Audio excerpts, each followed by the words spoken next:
السلام علیکم ورحمۃ اللہ وبرکاتہ۔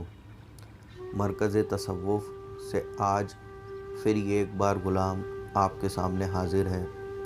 اندر کی صلاۃ باہر کی نماز کے کتاب کے سفر پہ آج ہم لوگ آگے بڑھیں گے۔ اب تک ہم نے اپنے سفر پر یہ جانا اور سیکھا کہ نماز فارسی زبان کا لفظ ہے اور قرآن میں صلاۃ قائم کرنے کا ذکر ہے۔ اللہ والوں کا صلاۃ قائم کرنے کا کیا طریقہ رہا؟ صلاۃ قائم کرنے اور پڑھنے میں کیا فرق ہے؟ آئیے ہم لوگ اپنی کتاب کے آگے کے سفر پر چلتے ہیں۔ اب صلاۃ قائم کرو، زکوٰۃ ادا کرو، اللہ اور اس کے رسول کی اطاعت کرو کہ اللہ تمہارے اعمال سے خوب باخبر ہے۔ سورہ مجادلہ سورہ نمبر 58 آیت نمبر 13۔ پہلے ہمیں اطاعت لفظ کو سمجھتے ہیں۔ اطاعت لفظ کے معنی ہوتے ہیں بنا اپنی عقل اور سمجھ کو بیچ میں لائے فرمایا ہوا ماننا۔ اب اللہ اور اس کے رسول نے جو فرمایا اسے اپنی عقل سے نہیں تولنا اور نہ ہی انجام کی پرواہ کرنا، کیونکہ اگر پوری اطاعت ہے تو انجام تو بہتر ہی ہوگا۔ یہ اللہ تعالیٰ نے وعدہ فرمایا ہے۔ ہاں، اگر اطاعت میں ہماری سمجھ اور عقل شامل ہے تو انجام کے ہم خود ذمہ دار ہیں۔ اللہ تعالیٰ کو ہمارے ہر کام اور نیت کی پوری خبر ہے۔ بے شک اللہ ہمارے دلوں کا حال جانتا ہے۔ یہ آیت اشارہ کر رہی ہے کہ جب ہمیں پورا یقین ہوگا کہ اللہ تعالیٰ ہمارے اندر اور باہر کے سب کاموں کو جانتا ہے، تو ہمیں جب یہ خبر ہو جاتی ہے کہ کوئی ہمارے اندر اور باہر کی حالت کو جانتا ہے تو ہم چاہے دکھاوے کے لیے ہی اپنے آپ کو اچھا دکھانے کی کوشش کرتے ہیں۔ تو جب ہمیں اس آیت کے ذریعے یہ خبر ہو گئی کہ اللہ تعالیٰ سب جانتا ہے، اب ہمیں اندر اور باہر سے پاک ہونا ہی چاہیے۔ ہم نے آیت کے دوسرے حصے کو سمجھا ہے۔ اب آیت کے پہلے حصے پر آتے ہیں۔ پہلے یہ سمجھ لیں کہ اللہ کی کتاب کو پڑھنے کا صحیح طریقہ کیا ہے۔ بھائی، اگر ہم اللہ کی کتاب کو تیزی سے پڑھتے ہوئے نکل جائیں گے تو کچھ سمجھ نہ آئے گا، اور نہ ہم صرف ایک آیت پڑھیں گے تب بھی سمجھ نہ آئے گا۔ صحیح طریقہ یہ ہے کہ ہم ایک آیت کو دوسری آیت یا تیسری آیت سے ملا کر سلسلے وار آیتوں کے معنی سے سمجھیں۔ کہیں پر پہلی آیت کے معنی دوسری یا تیسری آیت میں کھلتے ہیں، کہیں بعد کی آیت کے معنی پہلی آیت میں چھپے ہوتے ہیں۔ اب آیت پر آتے ہیں۔ اللہ تعالیٰ ہمارے ہر اعمال سے باخبر ہے، یعنی اندر باہر سے پاک ہو جاؤ، اطاعت کرو، یعنی اپنی سمجھ کو چھوڑ کر حکموں کو مانو۔ اب صلاۃ قائم کرو اور زکوٰۃ ادا کرو۔ ہمیں سمجھنا یہ ہے کہ اللہ تعالیٰ اور اس کے رسول کے حکموں کو مانے بنا، اپنے آپ کو اندر سے باہر سے پوری طرح پاک کیے بنا صلاۃ قائم ہونا، زکوٰۃ ادا کرنا مشکل ہی ہے۔ ان کاموں کے نام پر حکم کچھ اور ہی کر رہے ہیں۔ ان کاموں کے نام پر ہم کچھ اور ہی کر رہے ہیں۔ جو اپنی صلاۃ کو دائم کرنے والے ہیں، سورہ معارج سورہ نمبر 70 آیت نمبر 23۔ اے ہے، دائم لفظ کے معنی ہوتے ہیں ہمیشہ، یعنی وہ لوگ جو ہمیشہ ہی صلاۃ کی حالت میں رہتے ہیں، یعنی یہ ممکن ہے کہ ہمیشہ کی صلاۃ کی حالت میں رہا جا سکتا ہے، بس جس اللہ والے کی صلاۃ ہمیشہ ہے، بس وہی صلاۃ کی حقیقت اصلیت ہمیں سمجھا سکتا ہے۔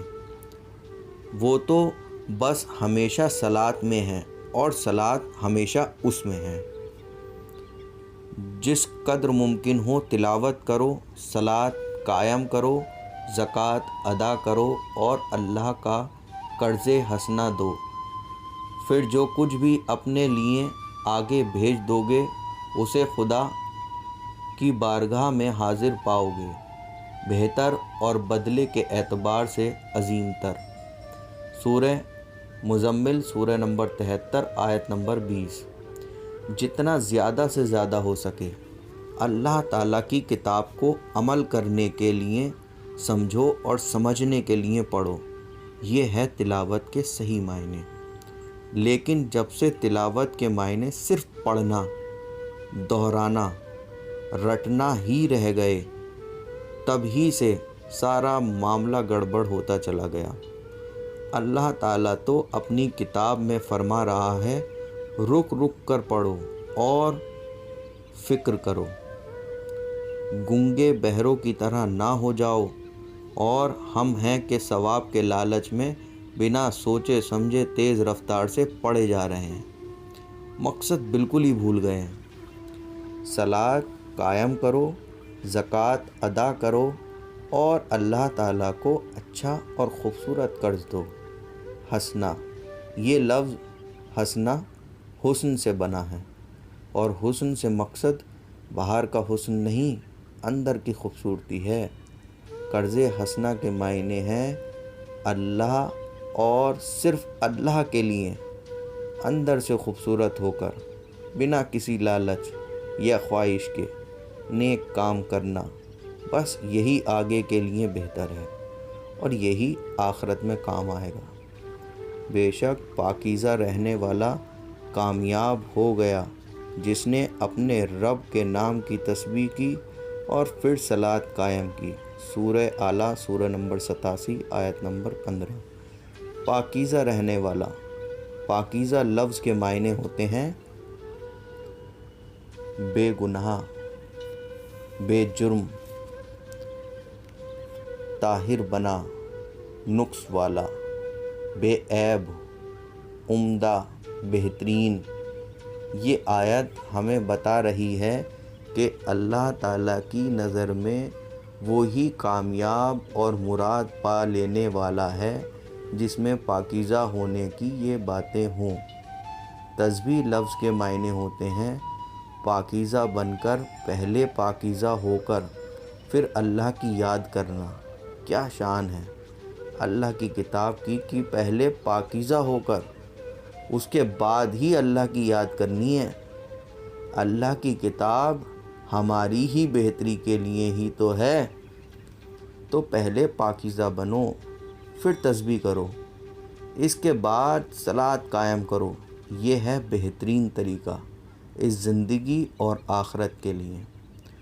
اور ہو کیا رہا ہے، پہلی اور دوسری سیڑھی چھوڑ کر سیدھے تیسری سیڑھی پر چھلانگ لگانے کی کوشش ہو رہی ہے۔ کیا یہ سمجھداری ہے؟ انہیں اس بات کا حکم دیا گیا کہ خدا کی عبادت کریں اور اس عبادت کو صرف اس کے لیے رکھیں، صلاۃ قائم کریں، زکوٰۃ ادا کریں، یہی سچا اور مضبوط دین ہے۔ سورہ بینہ سورہ نمبر 97 آیت نمبر 5۔ اس آیت کو سمجھنے سے پہلے ہمیں کچھ اور باتیں سمجھ لینی ضروری ہیں۔ پہلی بات تو یہ ہے کہ ہمیں اچھی طرح یہ سمجھ لینا چاہیے کہ کسی بھی الفاظ کے کئی معنی ہوتے ہیں۔ ایک تو عام اور مشہور معنی ہوتے ہیں، ان معنوں کے ساتھ اللہ تعالیٰ کی کتاب کو سمجھ پانا اس غلام کے تجربے کے مطابق ناممکن ہے۔ دوسری قسم کے معنی لغت یا ڈکشنری میں دیے ہوئے، اور تیسرے معنی ہوتے ہیں اس الفاظ کی حقیقت کے صحیح معنی۔ جب ہم مشہور معنوں کے ساتھ رکھ کر اللہ کی کتاب کو سمجھنے کی کوشش کرتے ہیں تو اللہ تعالیٰ کی کتاب کو سمجھ ہی نہیں پاتے۔ یہ معنی بدلتے وقت کے ساتھ آہستہ آہستہ بدلے گئے ہیں۔ کچھ عقلوں نے